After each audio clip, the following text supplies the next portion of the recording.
They say revenge is a dish best served cold. I served mine at 30,000 feet, in a Gulfstream G650, while my family stood gaping on the ground below. I still remember the exact moment everything changed. It was a Tuesday morning at Charlotte Douglas International Airport, Gate A5, economy check-in area. The fluorescent lights hummed overhead, mixing with the constant drone of departure announcements and the rhythmic click-clack of rolling suitcases across the polished floor. I stood there quietly, gripping the worn handle of my old suitcase, the one I had bought at a thrift store 5 years ago when I first left home with nothing but $27 and a heart full of broken dreams.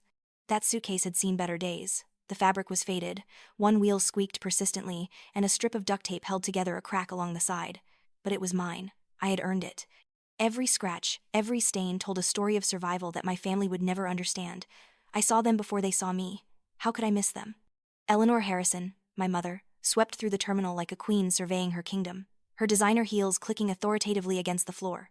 Her Chanel suit probably cost more than I used to make in 3 months. Behind her, my younger sister Tiffany preened and posed, stopping every few feet to check her reflection in the glass windows, adjusting her Hermes scarf just so. They were surrounded by a small entourage of relatives, all dressed to the nines, all radiating that particular brand of wealth that comes from never having worked a day for anything. My heart should have raced.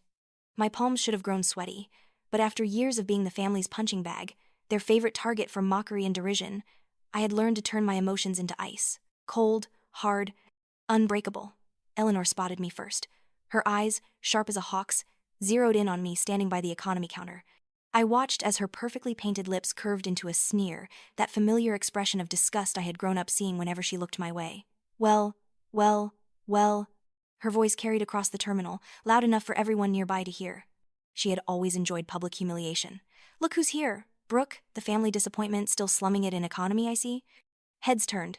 Conversations paused. The woman at the check-in counter looked uncomfortable, her fingers frozen over her keyboard. Tiffany giggled, that high-pitched grating sound that had haunted my childhood. Mom, did you really think she could afford anything better? She probably can't even pay for this ticket. I bet she's planning to beg you for help again. I said nothing. I learned long ago that silence was sometimes the most powerful response. I simply stood there, my face carefully blank, as they approached like a pack of well-dressed wolves. This trip is for successful people, Brooke, Eleanor continued, her voice dripping with venom. People who have actually made something of themselves. Not freeloaders who couldn't even finish a proper university. Ah, yes, that old wound. The fact that I had dropped out of UNC Charlotte after my freshman year when they cut off my tuition money as punishment for not majoring in what they wanted. What they never knew was that I had enrolled in Central Piedmont Community College the very next semester, working 3 jobs while taking night classes. They never asked. They simply assumed I had failed. My Uncle Richard, Eleanor's brother, chimed in with a laugh. Eleanor, maybe you should buy her ticket. Can't have her embarrassing the family name by getting kicked off a flight for not paying. The relatives laughed, a chorus of cruelty that echoed through the terminal. A few other travelers looked our way with pity in their eyes. Some pulled out their phones, probably sensing drama worthy of social media. Tiffany stepped closer to me, her expensive perfume overwhelming. Let me guess, big sister, you're wearing your best outfit? She air-quoted the word best, her eyes scanning my simple jeans and plain jacket with theatrical disgust. Goodwill's finest? Actually, it was Target, but I wasn't going to give them the satisfaction of correcting them. Then Eleanor did something that I will never forget, something that crystallized every ounce of rage I had been carefully storing for years.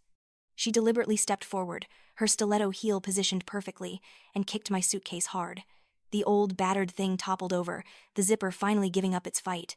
My clothes spilled out onto the airport floor, my few possessions scattering across the polished tile. A pair of worn sneakers, some folded t-shirts from Old Navy, a cheap toiletry bag. My laptop, thankfully in its protective case.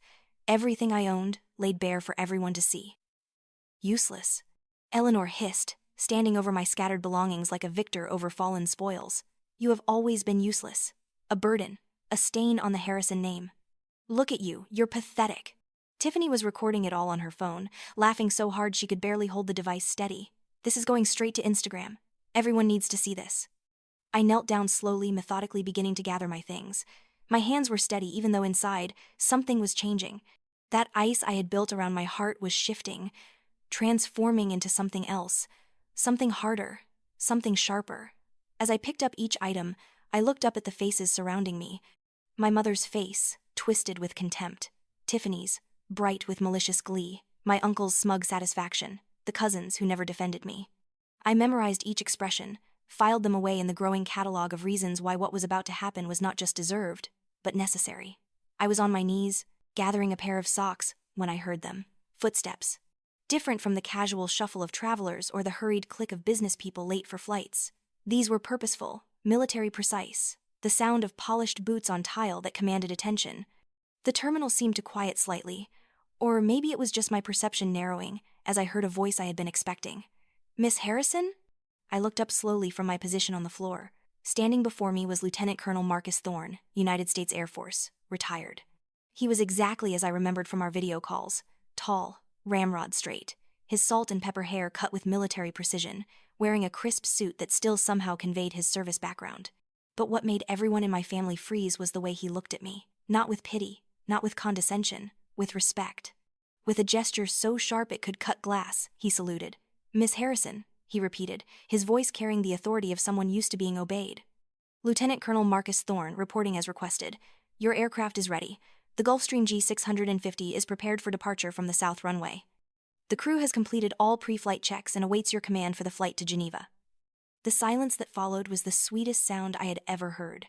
I watched Eleanor's face transform from contempt to confusion to dawning horror in the span of 3 seconds. Tiffany's phone slipped from her hand, clattering to the floor, the recording still running, now capturing her shocked expression. Uncle Richard's mouth opened and closed like a fish gasping for air.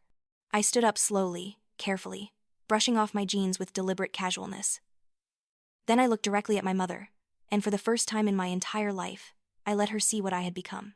I let the mask drop. I let her see the cold fury, the steel will, and yes, the power. "Thank you, Colonel Thorne," I said, my voice steady and clear. "I appreciate your punctuality." "Of course, ma'am," he responded, and I could swear I saw the ghost of a smile flicker across his stern features. Eleanor found her voice, though it came out strangled. What is this? Brooke, what are you doing? Who is paying for this?" I turned to face her fully, and I smiled. It wasn't a warm smile. It wasn't friendly. It was the smile of someone who had waited years for this exact moment. "Paying for it?" I repeated softly. "Mother, I own the plane."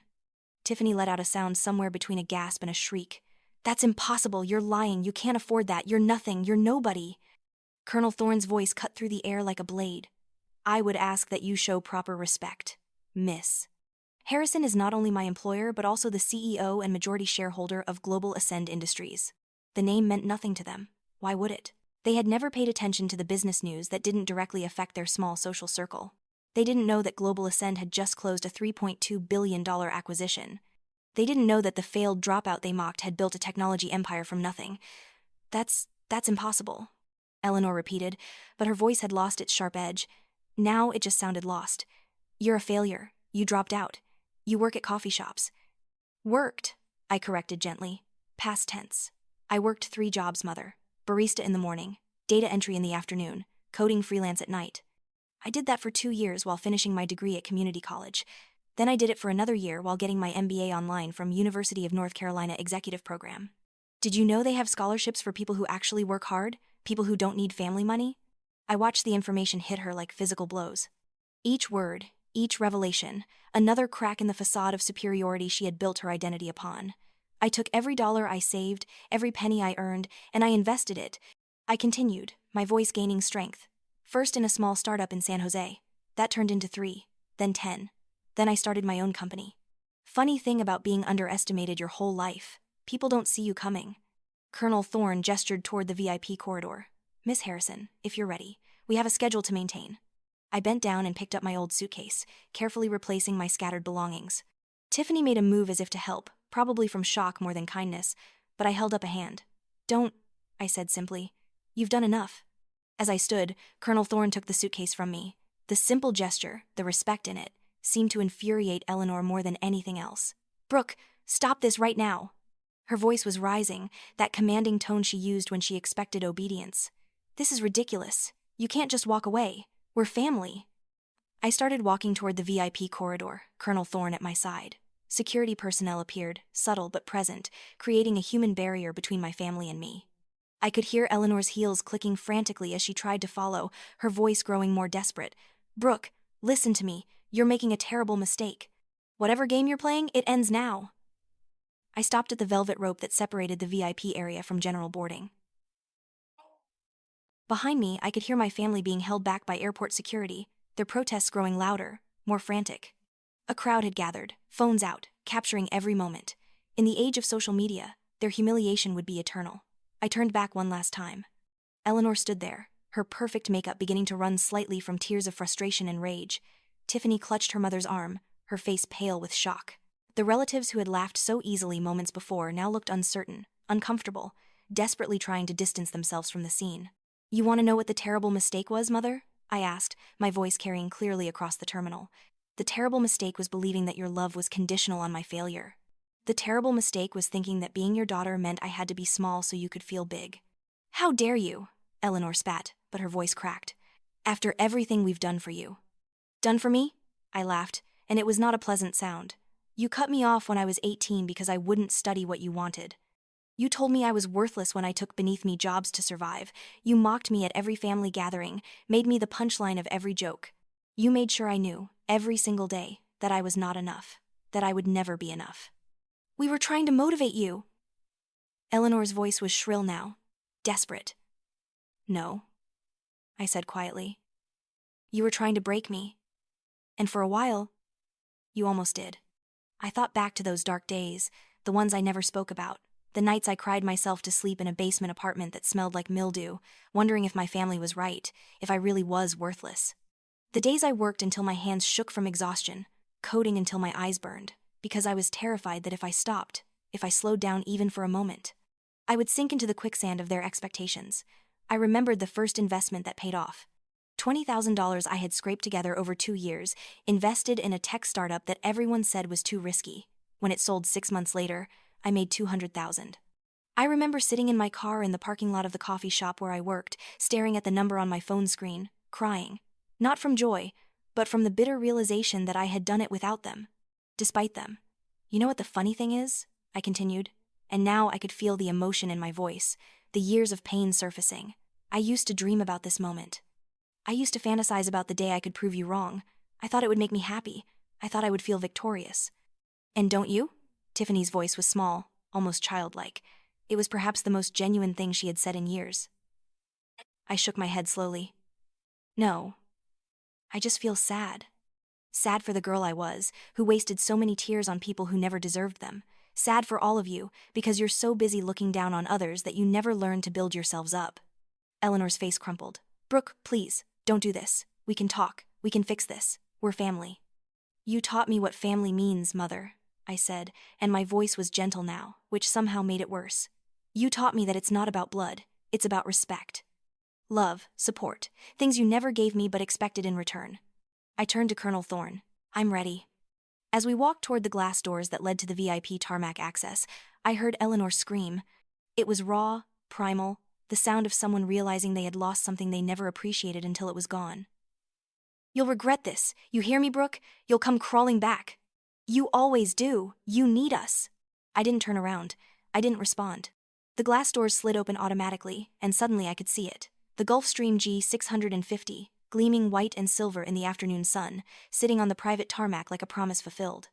Colonel Thorne spoke quietly as we walked. "That took courage, Miss Harrison." "It took too long," I replied. The aircraft stairs lowered as we approached, smooth and silent. 2 flight attendants stood at attention, professional smiles in place. But I could see in their eyes that they had been briefed, that they knew this was more than just another corporate flight. Behind us, I could still hear the commotion. Eleanor was arguing with security. Tiffany was crying, her carefully constructed social media image crumbling in real time as the videos of our confrontation undoubtedly began to spread.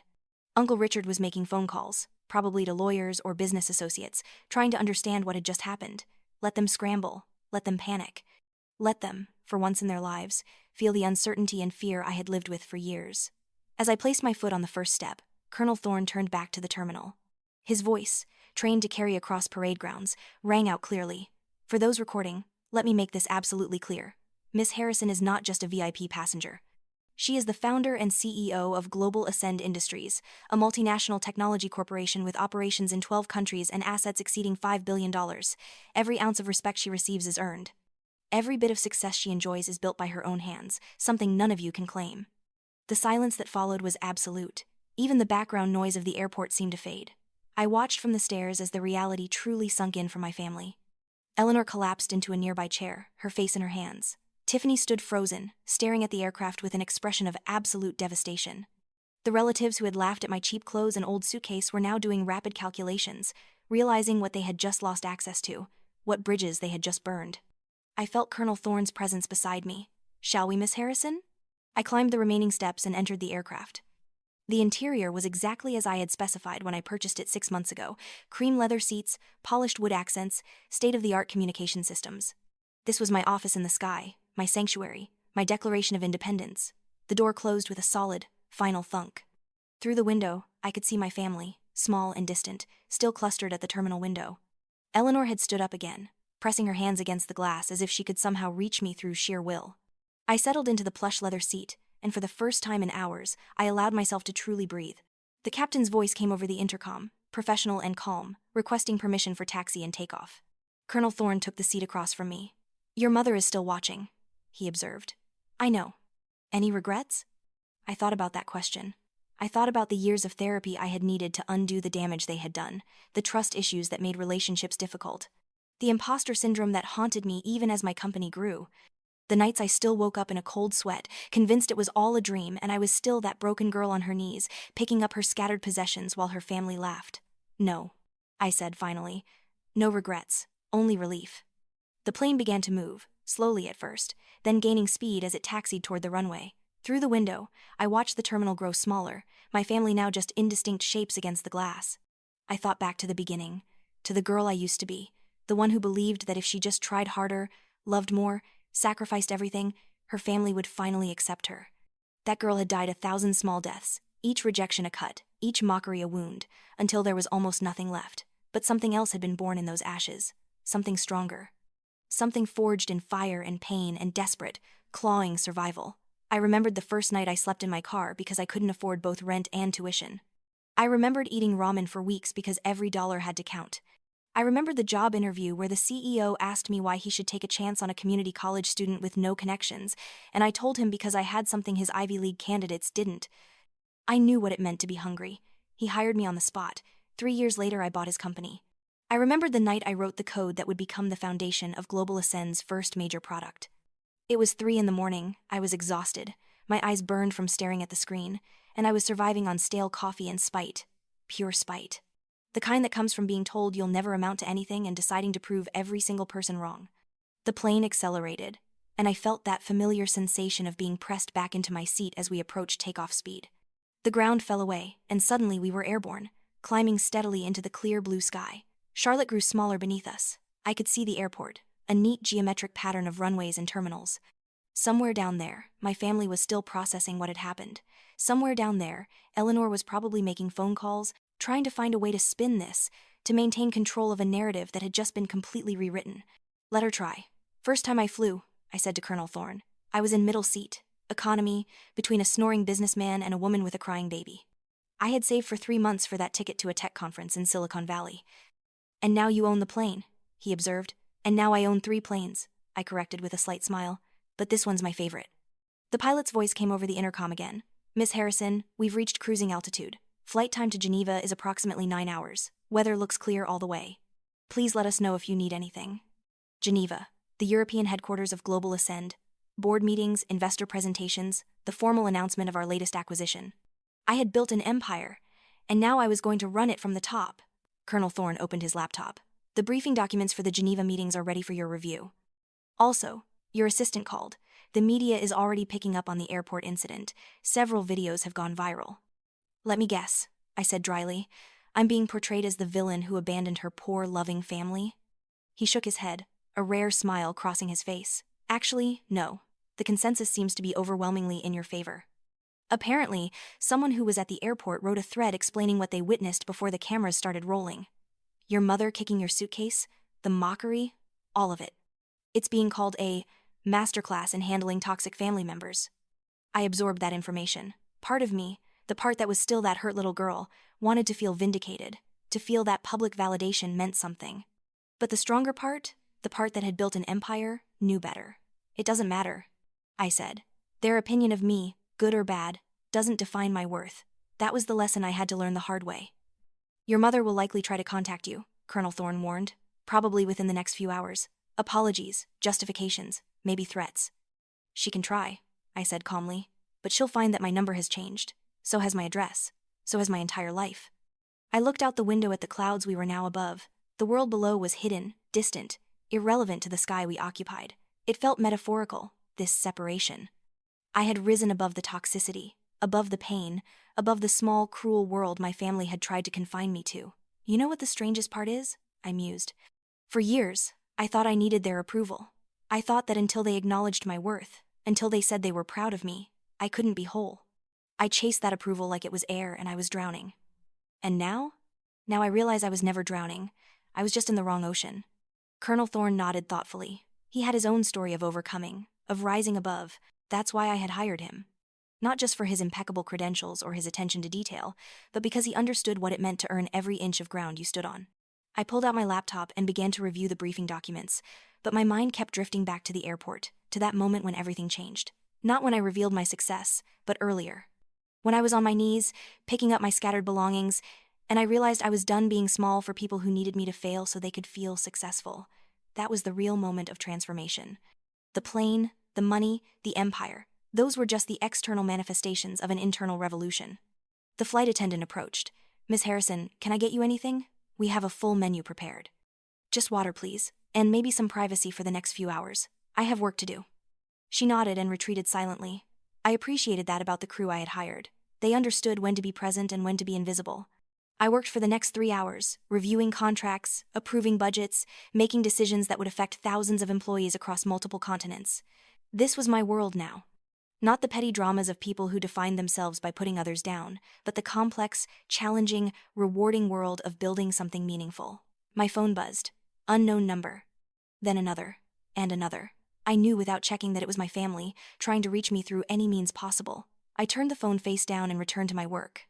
Around hour 5 of the flight, I allowed myself to rest. I reclined the seat, accepted a blanket from the flight attendant, and closed my eyes. But sleep didn't come easily. Instead, memories played behind my eyelids like a film reel. I remembered being 7 years old, showing my mother a drawing I was proud of. She had glanced at it and said, "Why can't you draw like your sister? Hers are so much better." I remembered crumpling the drawing and never drawing again. I remembered being 15, making the honor roll, and having my father say, "B+ in math? You're better than that, Brooke. Stop being lazy." I remembered being 17, getting accepted to UNC Charlotte with a partial scholarship, and Eleanor saying, "Well, it's not Duke, is it?" I guess we can't all be exceptional. Every memory was a small cut, and together they had bled me nearly dry. But I had survived. More than survived. I had transmuted that pain into power, that rejection into rocket fuel. I must have dozed off because when I opened my eyes, Colonel Thorne was gently saying my name. "Miss Harrison, we're beginning our descent into Geneva." I straightened up, refreshed myself in the luxurious bathroom, and returned to my seat.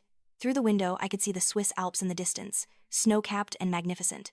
Beyond them, Lake Geneva sparkled in the afternoon sunday. This was my new world. Mountains I had climbed through sheer will. Lakes I had crossed despite being told I couldn't swim. A landscape of my own making. As the plane descended, Colonel Thorne spoke again. "Permission to speak candidly, Miss Harrison?" "Always." "What you did back there, at the airport, that took tremendous courage. But it also took restraint. You could have destroyed them.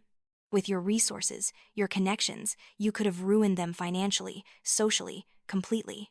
"I know," I said simply. "But you didn't." "No, because that would make me like them. They tried to destroy me because my existence challenged their narrative of superiority. If I did the same to them, I would just be perpetuating the cycle. So what happens now, with your family?" I thought about that as the plane touched down with barely a bump, the pilot's skill evident in the smooth landing. Now? Nothing. They're not my family anymore. Family doesn't do what they did. They're just people I used to know, people who taught me valuable lessons about who I never want to be. And if they reach out, if they apologize? I smiled, but it was sad. There are some things sorry can't fix, Colonel. Some wounds don't heal just because someone realizes they were wrong to inflict them. They had decades to show me love, respect, basic human decency. They chose cruelty instead. I've chosen to move forward without them. The plane taxied to a private hangar. Through the window, I could see a car waiting, black and sleek. My European assistant would be there, probably with updates and a tablet full of messages. As we prepared to disembark, Colonel Thorne handed me my suitcase, the battered old one that had been at the center of the airport drama. "You should get a new one," he suggested. I looked at it, this testament to hard times and harder choices. Then I shook my head. No, I think I'll keep this one. As a reminder. Of what? That where you start doesn't determine where you finish. That other people's opinion of your worth is irrelevant to your actual worth. That sometimes the most powerful thing you can do is refuse to be broken. The door opened, and Swiss air, clean and crisp, filled the cabin. I stepped out onto the stairs, and this time, no one was waiting to mock me, to kick my belongings, to make me small. Instead, my assistant stood at the bottom of the stairs with a warm smile and a professional greeting. Miss Harrison, welcome to Geneva. Your hotel is ready, and the board is eager to see you tomorrow. I descended the stairs, my old suitcase in hand, and stood on Swiss soil. Behind me, the Gulf Stream sat quiet and beautiful, a symbol of everything I had achieved. But it was just a thing, just metal and fuel and engineering. The real achievement was standing here, whole, unbroken, free. My phone buzzed again. This time I checked it. 43 missed calls, 17 voicemails, 31 text messages, all from numbers I recognized, all from people who had spent years tearing me down. I blocked every single one. Then I pulled up a new message to my assistant. Please draft a press release. Global Ascend Industries is establishing a scholarship fund for students from difficult family situations. Full ride to any accredited institution, plus living expenses and career mentoring. Let's start with 50 scholarships. I want the first applications accepted within 3 months. I sent the message and turned my phone off. Let my family wonder. Let them worry. Let them realize that the daughter they threw away had not only survived but thrived beyond their wildest imagination.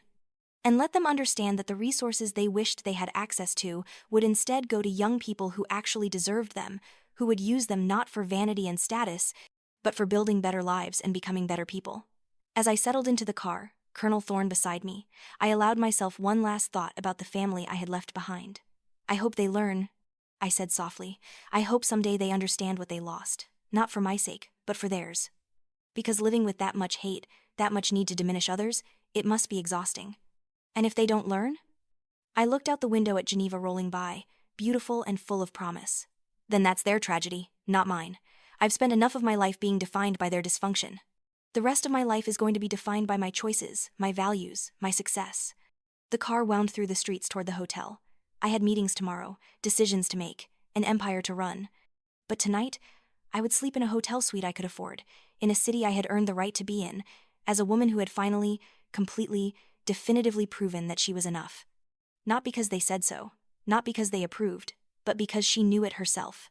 That night, alone in my suite overlooking Lake Geneva, I stood at the window and raised a glass of champagne to my reflection. To you, Brooke Harrison, I whispered. You survived. You overcame. You won. And somewhere, thousands of miles away, in a terminal in Charlotte, there was probably still a viral video playing of a mother kicking her daughter's suitcase, of a family learning too late that cruelty has consequences, of a woman rising from her knees with quiet dignity and unshakable strength. Let them watch it. Let them share it. Let them learn from it. As for me, I had a future to build, and it was going to be magnificent.